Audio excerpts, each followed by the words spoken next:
இந்திய ராணுவத்துல சேரணும்னு ஒரு கனவு இருக்கா? அப்ப வாங்க, 2026 சென்னை அக்னிவீர் ரேலி உங்களுக்கு ஒரு சூப்பரான வாய்ப்பு. இந்த வாய்ப்பை எப்படி சரியா பயன்படுத்திக்கிறதுன்னு நம்ம ஸ்டெப் பை ஸ்டெப்பா பார்க்கலாம். இந்த யூனிஃபார்ம் போடுறதுங்கிறது வெறும் வேலை மட்டும் இல்ல, அது ஒரு கெத்து, ஒரு பெரிய பொறுப்பு. அந்த பொறுப்பை ஏத்துக்க நீங்க ரெடியா? ரெடினா அடுத்த சில நிமிஷம் உங்க வாழ்க்கைய மாத்த போற ஒரு முக்கியமான வழிகாட்டியா இருக்கும். வாங்க பார்க்கலாம். அக்னிவீர் திட்டம்னா சும்மா ஒரு வேலை கிடையாது. இது நம்ம நாட்டுக்காக 4 வருஷம் நேரடியா சேவை செய்ய கிடைக்கிற ஒரு வாய்ப்பு. இந்த 4 வருஷத்துல நீங்க இந்தியா முழுக்க டிராவல் பண்ணுவீங்க, செம்ம எக்ஸ்பீரியன்ஸ் கிடைக்கும். அது மட்டும் இல்லாம நல்ல சம்பளம், படிகள், அப்புறம் உங்க ஃபியூச்சருக்காக சேவா நிதி மாதிரியான நிறைய பெனிஃபிட்ஸும் இருக்கு. சரி, இந்த பயணத்தோட முதல் ஸ்டெப் என்ன தெரியுமா? உங்களுக்கு பேசிக் தகுதிகள் இருக்கான்னு செக் பண்றது தான். அதாவது உங்க ஏரியா, உங்க வயசு, இந்த ரெண்டும் கரெக்டா இருக்கணும். வாங்க அதை முதல்ல செக் பண்ணிடலாம். முதல்ல ஒரு விஷயம் தெளிவா புரிஞ்சுக்கோங்க. இந்த ரேலி குறிப்பிட்ட மாவட்டத்துல இருக்கிறவங்களுக்கு மட்டும்தான். இப்போ ஸ்கிரீன்ல வர லிஸ்ட்டை நல்லா பாருங்க. உங்க சொந்த மாவட்டம் இதுல இருக்கா? வேலூர், திருப்பத்தூர்ல இருந்து சென்னை, காஞ்சிபுரம், ஏன் புதுச்சேரி வரைக்கும் இந்த லிஸ்ட்ல உங்க ஊர் இருந்தா மட்டும்தான் நீங்க அப்ளை பண்ண முடியும். சோ உங்க இருப்பிடச் சான்றிதழை இப்பவே ரெடியா எடுத்து வச்சுக்கோங்க. அடுத்து ரொம்ப முக்கியமான விஷயம் வயசு. நீங்க கரெக்டா 17.5 வயசுல இருந்து 22 வயசுக்குள்ள இருக்கணும். இன்னும் சிம்பிளா சொல்லணும்னா உங்க பர்த்டே ஜூலை 1, 2005 இருந்து ஜூலை 1, 2009க்குள்ள இருக்கணும். இந்த 2 தேதியும் இதுல அடங்கும். அதனால எந்த கன்ஃபியூஷனும் வேண்டாம். இதை டபுள் செக் பண்ணிக்கோங்க. ஓகே, பேசிக் தகுதிகள் எல்லாம் உங்களுக்கு பொருந்துதா? சூப்பர்.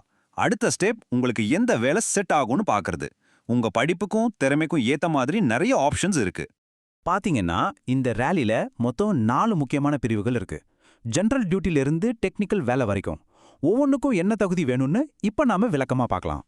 அக்னிவீர் ஜெனரல் டியூட்டி இதுதான் ராணுவத்தோட பேக் போன் மாதிரி. இதுக்கு என்ன படிச்சிருக்கணும்னா ரொம்ப சிம்பிள். 10ஆவதுல ஓவராலா 45% மார்க் எடுத்திருக்கணும். அதே மாதிரி ஒவ்வொரு சப்ஜெக்ட்லயும் குறைஞ்சது 33% மார்க் எடுத்திருக்கணும். அவ்வளவுதான்.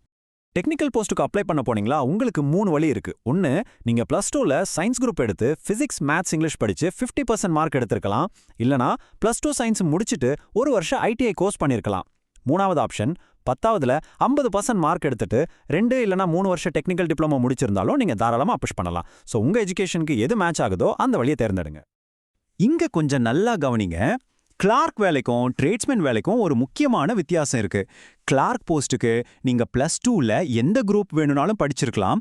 ஆனா மொத்தமா 60% மார்க் வேணும். அதுவும் இங்கிலீஷ்லயும் கணக்கு இல்லனா அக்கவுண்ட்ஸ்லயும் 50% மார்க் எடுத்திருக்கணும்.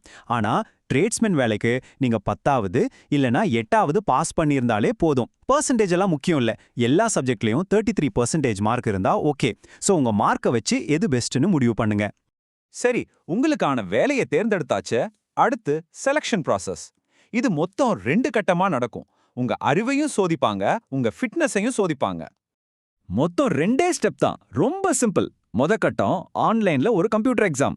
இத காமன் என்ட்ரன்ஸ் எக்ஸாம், அதாவது CEEன்னு சொல்லுவாங்க. இதுக்கு நீங்க பொது அறிவு, கணக்கு, அறிவியல்னு நல்லா படிக்கணும். இதுல பாஸ் பண்ணிட்டீங்கன்னா அடுத்தது ரேலி. அங்கதான் உங்க பிசிக்கல் ஃபிட்னஸ் டெஸ்ட் நடக்கும். 1.5 கிலோமீட்டர் ஓட்டம், புல் அப்ஸ், பேலன்சிங்னு நிறைய இருக்கும்.